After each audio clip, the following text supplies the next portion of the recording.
अस्सलाम वालेकुम। मैं हूं हसाम रहमान। ये न्यूरॉन वाला टॉपिक हम डिटेल में न्यूरॉन का स्ट्रक्चर भी और फंक्शन भी हम पढ़ चुके हैं। अभी हमारा जो बेसिकली टॉपिक है वो है टाइप्स ऑफ न्यूरॉन। लेकिन टाइप से पहले हम इसका थोड़ा सा इसका जो स्ट्रक्चर है उसका ओवरव्यू देख लेते हैं। ये हमारे पास एक न्यूरॉन है। न्यूरॉन के बेसिकली 3 हिस्से होते हैं। सबसे पहला हिस्सा इसका है सेल बॉडी। ये जो आपको मेन स्ट्रक्चर नज़र आ रहा है ये सेल बॉडी है। और जिस तरह किसी भी दूसरे सेल के अंदर साइटोप्लाज्म होता है तो इसके अंदर ये जो आपको पिंक कलर के अंदर नज़र आ रहा है ये साइटोप्लाज्म है, ये न्यूक्लियस है। और इसके अंदर बहुत से जिस तरह सेल के अंदर ऑर्गेनेलिज होते हैं इसके अंदर भी ऑर्गेनेलिज होते हैं और इसके अंदर भी मेटाबॉलिक एक्टिविटीज़ होती हैं ग्रोथ एंड डेवलपमेंट के लिए जो किसी भी दूसरे सेल के अंदर होती हैं।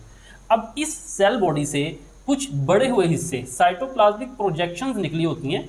अब ये जो आपको प्रोजेक्शन नज़र आ रही हैं ये साइटोप्लाज्मिक प्रोजेक्शंस, इन्हें हम कहते हैं डेंड्राइट्स। और ये जो आपको एक बड़ी सी प्रोजेक्शन नज़र आ रही है इसे हम कहते हैं एक्सोन। अब डेंड्राइट्स दरअसल ऐसी प्रोजेक्शंस हैं जो नर्व इम्पल्स को सेल बॉडी की तरफ लेके आती हैं, यानी ये नर्व इम्पल्स को सेल बॉडी की तरफ लेके आ रही हैं। और ये एक्सोन ऐसे प्रोजेक्शन है जो नर्व इम्पल्स को सेल बॉडी से अवे यानी सेल बॉडी से दूर लेके जा रही हैं। तो ये तो हो गया न्यूरॉन के हिस्से। अब इसके अलावा आपको यहाँ पे ये पीले कलर के कुछ स्ट्रक्चर नज़र आ रहे हैं। दरअसल एक्सोन के गिर्द ग्लायल सेल्स की एक किस्म है जो कि हम पीछे पढ़ चुके हैं, उसका नाम है श्वान सेल्स। ये आपको पैरेट कलर के अंदर नजर आ रहे हैं। ये छोटे से इतने से हिस्से के सेल जोन से ना ये इतने से ये सेल जोन से ये श्वान सेल्स हैं, इनके अंदर ये आपको न्यूक्लियस नजर आ रहा है। अब श्वान सेल एक्सोन के गिर्द एक फैटी लेयर फैट की लेयर बनाते हैं, एक इंसुलेटिंग लेयर बनाते हैं जिसे हम कहते हैं माइलिन शीट। तो नर्व इम्पल्स उस माइलिन शीट से नहीं गुजर सकती बल्कि यार नोड टू नोड जंप करके गुजरती है। इससे क्या होता है नर्व इम्पल्स की स्पीड जो सी है वो तेज़ हो जाती है। अब ये तो हमने इसका स्ट्रक्चर देख लिया। अब हम आते हैं टाइप्स की तरफ। सबसे पहली किस्म जो हम डिस्कस करेंगे वो है सेंसरी न्यूरॉन। अब देखें सेंसरी न्यूरॉन सेंसरी ऑर्गन्स तक फैली होती है, यानी ये सेंसरी रिसेप्टर्स के अंदर मौजूद होती है। मसलन हमारी ये स्किन है, स्किन के अंदर सेंसरी रिसेप्टर्स हैं, pain receptor, touch receptor, heat receptor वगैरह होते हैं। तो उन रिसेप्टर्स से मैसेज सेंसरी न्यूरॉन के ज़रिए चलता है और हमारे ब्रेन या स्पाइनल कार्ड तक जाता है। तो सेंसरी न्यूरॉन्स जो सी हैं वो सेंसरी रिसेप्टर से मैसेज लेती हैं और ब्रेन या स्पाइनल कार्ड तक पहुंचाती हैं। अब सेंसरी न्यूरॉन जो सी हैं ये यूनिपोलर हैं, यानी इनका एक ही एक्सोन होता है और एक ही डेंड्राइट होता है। ये एक्सोन है जो कि नर्व इम्पल्स को सेल बॉडी की तरफ ला रहा है, ये सेल बॉडी है, और ये एक ही डेंड्राइट है। ये दरअसल बहुत लंबी न्यूरॉन होती है, बाज़ दफ़ा 1 मीटर तक लंबी होती है। तो इसका एक ही फाइबर होता है, यानी एक ही लंबा फाइबर होता है। तो ये आपको सेंसरी न्यूरॉन नज़र आ रही है जिसका एक ही डेंड्राइट है, ये नर्व इम्पल्स को सेल बॉडी की तरफ ला रहा है और एक ही एक्सोन है। अब सेंसरी न्यूरॉन के बाद दूसरी न्यूरॉन आ जाती हैं इंटर न्यूरॉन, इंटरमीडिएट। इनको हम इंटर न्यूरॉन भी कहते हैं, इंटरमीडिएट न्यूरॉन्स भी कहते हैं, एसोसिएटिव न्यूरॉन्स भी कहते हैं और इनको रिले न्यूरॉन्स भी कहते हैं।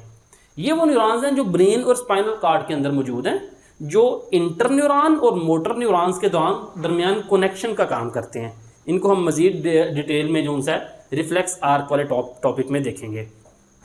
अब इंटर न्यूरॉन्स जो सी हैं इंटरमीडिएट न्यूरॉन्स, ये क्या करती हैं, ये इन्होंने कनेक्शन का काम करना होता है। तो अब इनका यहाँ पे देखें स्ट्रक्चर नज़र आ रहा है आपको, ये भी मल्टीपोलर है, यानी इनमें बहुत सारे एक्सोन और बहुत सारे डेंड्राइट्स मौजूद होते हैं।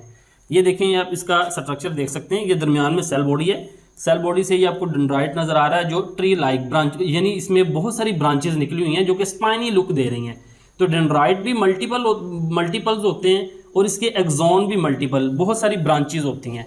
अब ये स्पाइनल कार्ड के अंदर मौजूद होती हैं, जबकि ये एसोसिएटिव न्यूरॉन्स जो सी जो ब्रेन के अंदर मौजूद होती हैं ना, स्पाइनल कार्ड की तो ये आपको न्यूरॉन नज़र आ रही हैं, जो ब्रेन्स के अंदर होती हैं उसके डेंड्राइट्स आपस में इंटरमिंगल होके ट्री लाइक अपीयरेंस देते हैं। जिस तरह आपको ये नज़र आ रही है ये ट्री लाइक अपीयरेंस, ये सेल बॉडी है और ये ट्री लाइक अपीयरेंस देते हैं।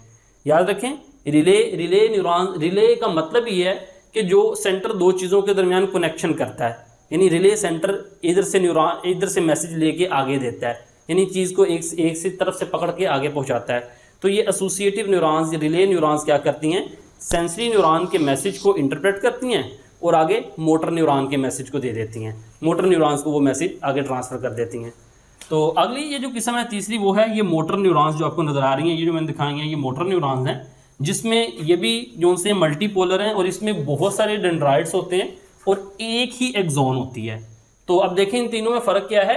सेंसरी न्यूरॉन में एक ही एक्सोन और एक ही डेंड्राइट, जबकि मोटर न्यूरॉन में बहुत सारे डेंड्राइट और एक एक्सोन, जबकि इंटर न्यूरॉन्स में बहुत सारे डेंड्राइट्स और बहुत सारे एक्सोन होते हैं। मोटर न्यूरॉन का काम क्या है? सेंसरी न्यूरॉन से मैसेज लेके अफेक्टर तक लेके जाना। अब अफेक्टर या तो मसल्स हो सकते हैं या तो ग्लैंड्स हो सकते हैं। तो ये था आज का लेक्चर, मिलते हैं अगले लेक्चर के साथ। अस्सलाम वालेकुम वरहमतुल्लाहि वबरकातुहू।